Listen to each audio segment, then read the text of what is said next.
Adonai हवा Elohim के बाबरकत नाम में आपकी सलामती। उम्मीद है आप सब खैर खैरियत से होंगे।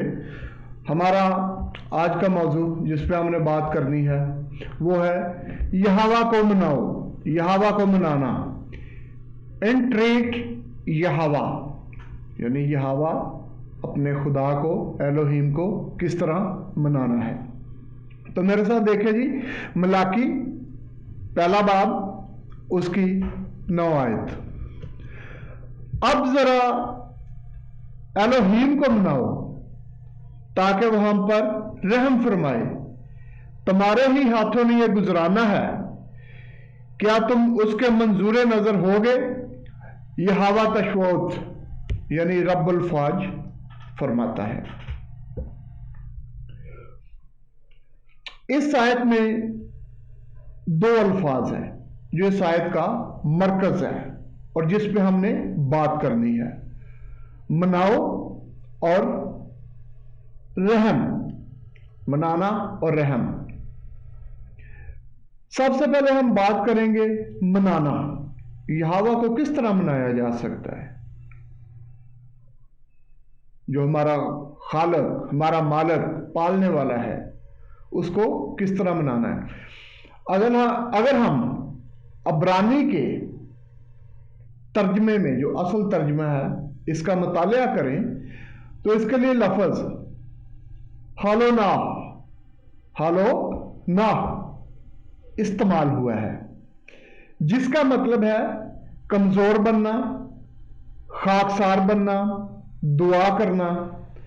यानी मुहावरतन इसका यह मतलब हुआ, यानी खाकसार और कमजोर बनकर इल्तिजा करना, फरियाद करना, दरखास्त करना।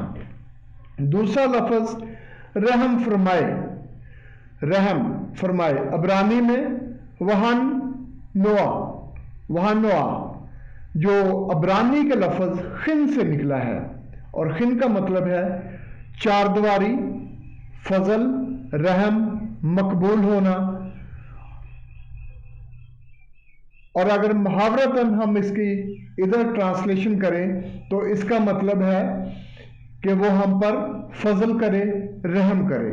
यानी इस पूरी ये जो आयत है, इसका मफहूम, इसका ये है, तर्जमा ये है कि अगर हम कमज़ोर, खाकसार, हलीम बनकर यहोवा के हुजूर इल्तिजा करें, दुआ करें, तो वो हमारे गिर्द अपनी चार दीवारी करेगा, हमें यानी फजल इनायत करेगा, रहम करेगा, और उसकी नज़र में हम मकबूल होंगे। इन मुश्किल हालात में हमको वो काम करने हैं जिससे हम खुद को खाकसार, हलीम और आजिज बना सके। यानी पहला काम हमने ये करना है, खुद को हलीम, खाकसार, आजिज बनाकर इल्तिजा करनी है, दुआ करनी है और रहम की फरियाद करनी है। क्योंकि आगे हम पढ़ें तो लिखा है तुम्हारे ही हाथों ने ये गुजराना है। यानी हमारे हाथों के, हमारे कामों ने, हमारी सोचों से ही ये हालात और ये वक्त हमारे ऊपर आए हैं जिसको आज हम बर्दाश्त कर रहे हैं। अगर हम अहबार 26 बाब और उसकी 15 और 16 आयत को पढ़ें तो उसमें क्या लिखा है, मेरे साथ देखें।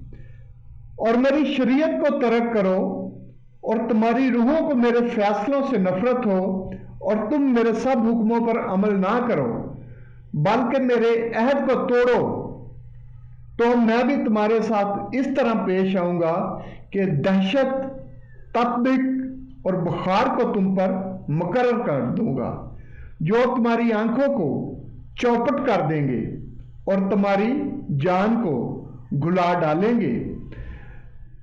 तुम्हारी बीज बोना फजूल होगा क्योंकि तुम्हारे दुश्मन उसकी फसल खाएंगे। आज हम जिन हालातों वाक़यात से गुजर रहे हैं, जैसे कोरोना, कभी डेंगू, कभी एबोला, कभी कुछ, यानी मुख्तलिफ किस्म के वायरस, मुख्तलिफ किस्म की वबाएँ, आफात जो दुनिया में आती रहती हैं, ये अगर देखा जाए तो दुनिया के शुरू ही से जब जब जमीन पर गुनाह बढ़ा है, اور انسان یہوہ الوہیم کے حکموں کی پیروی نہیں کرتا بلکہ حکم عدولی کرتا ہے تو کرونا سے بھی زیادہ مہلک وبائیں آئی ہیں۔ بائبل مقدس دیکھ لیں، دنیا کی تاریخ دیکھ لیں، کوئی بھی کتاب دیکھ لیں، کسی بھی مذہب کو دیکھ لیں، تو اس سے خطرناک وبائیں دنیا میں آئی ہیں، خطرناک قسم کی آفتیں آئی ہیں۔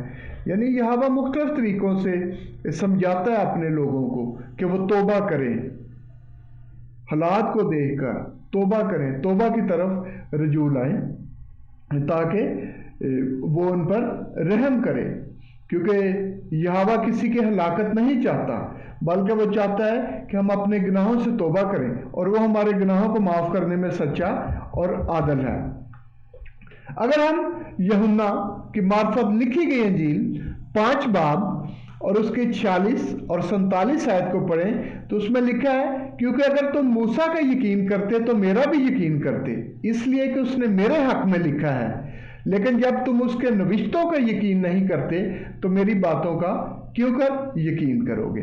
دیکھیں جی، ہم میں سے بات کرتے ہیں یہ جی پرانا نامہ موسیٰ کی شریعت تھی وہ ختم ہو گیا، بھی نیا، ایسی بات نہیں ہے۔ ادھر یشوع مسیح نے خود کہا ہے کہ اگر تم موسیٰ کا یقین کرتے تو میرا بھی کرتے، اور اس کے نوشتوں کا یقین نہیں کرتے تو میری باتوں کا یقین کیوں کرو گے۔ سو ہمیں مسیحی کے ان باتوں کی پیروی کرنی ہے، شریعت احکامات کی تابعداری کرنی ہے، پھر جا کے ہم یہوہ کی نظر میں مقبول ہوں گے، پھر ہم پر رحم ہوگا۔ دیکھیں جی، یہ جو رحم ہے ہم اسے خرید نہیں سکتے، ہم فرمانبرداری کریں گے، وہ ذات پاک خود بخود تحفے میں ہمیں فضل عنایت کرے گا۔ فضل ہم کما نہیں سکتے، یہ ہم فرمانبرداری سے اور اپنے ایمان کی بدولت خود کو خاکسار حلیم بنا کر، التجا کر کے، اپنے گناہوں کا اقرار کر کے اس سے فضل جیسی نعمت لے سکتے ہیں۔ آخر میں ایک بات کہوں گا کہ یہوہ ہماری آخری امید نہیں ہے بلکہ صرف اکلوتی امید ہے، اس کے بغیر ہماری کوئی امید نہیں ہے۔ یہ بات ذہن میں بٹھا لیں کہ یہوہ ہی ہماری اکلوتی امید ہے، اس کے علاوہ ہماری کوئی امید نہیں ہے، اور نجات کا راستہ ایک ہی ہے، وہ ہے یشوع مسیح، اس کا بیٹا جو ہمارا نجات دہندہ ہے اور نسل انسانیت کے لیے انسانی روح میں دنیا میں آیا۔ اور یشوع مسیح کے نام کے علاوہ کسی اور نام میں نجات نہیں ہے۔ سو یہوہ سے مانگو اور یشوع مسیح کے نام سے مانگو تو وہ ہم کو دے گا۔ امید ہے آپ کو یہ بات پسند آئی ہوگی۔